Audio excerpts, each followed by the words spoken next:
En la tercera parte vamos a ver cómo se nombran y clasifican los virus vegetales. La clasificación de los virus está regulada por el Comité Internacional de Taxonomía de Virus.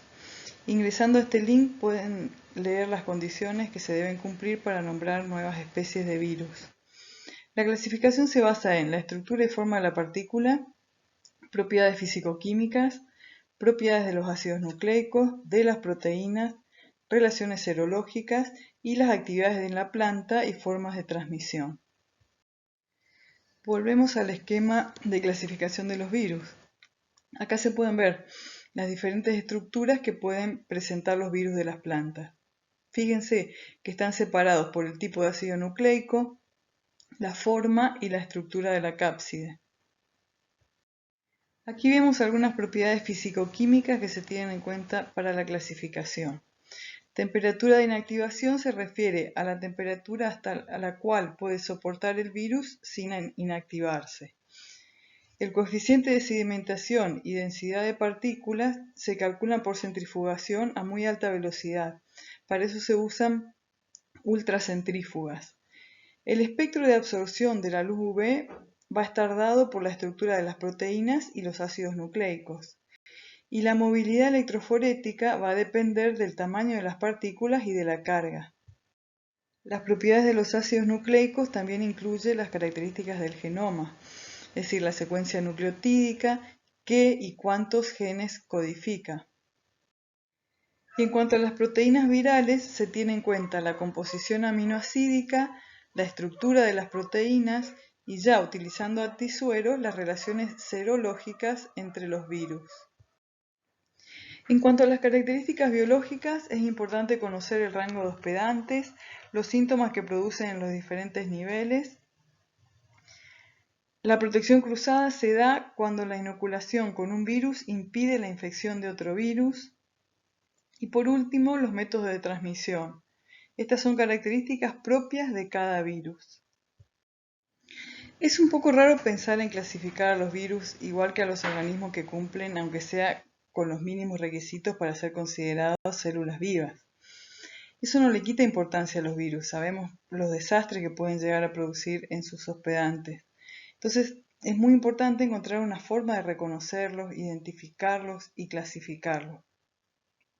Como ya tenemos estructuras de clasificación taxonómica que se aplican a los distintos reinos, la misma se usa para los virus. Nos referimos al dominio virus y dentro de este dominio las especies están agrupadas en géneros, familias y órdenes. Hay una diferencia importante en la forma de nombrar las especies.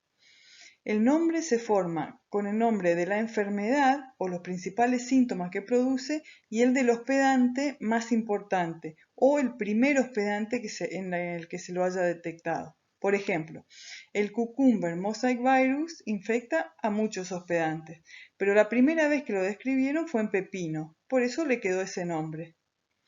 En el ejemplo de la diapositiva tenemos al Tomato Spotted Wilt Virus, uno de los virus que produce la peste negra del tomate. En este caso, la especie es Tomato Spotted Wilt Virus y se usan las siglas TSWV. También se los pueden llamar con las siglas, digamos, la sigla se mantiene constante. Si prestan atención, el género es Tospovirus. Fíjense, el nombre viene del nombre de la especie, Tospo Tomato Spotted Tospovirus. ¿Por qué es esto? Porque antes solo se los nombraba por la especie y cuando se empezó a querer organizar la cantidad de virus que había, se tomó el criterio de usar el nombre de la especie referente, o sea, la primera que se describió, para cada género y adaptar ese nombre a un género. Entonces, por ejemplo, hay varias especies de tospovirus. Tienen en común algunas características genómicas de la proteína de la cápside, a veces también la forma de transmisión. Por ejemplo, el GRSV, Groundnut Ring Spot Virus, un virus descrito en maní, también es un tospovirus. El género Cucumber Mosaic Virus es Cucumovirus. El del virus I de la papa es Potivirus.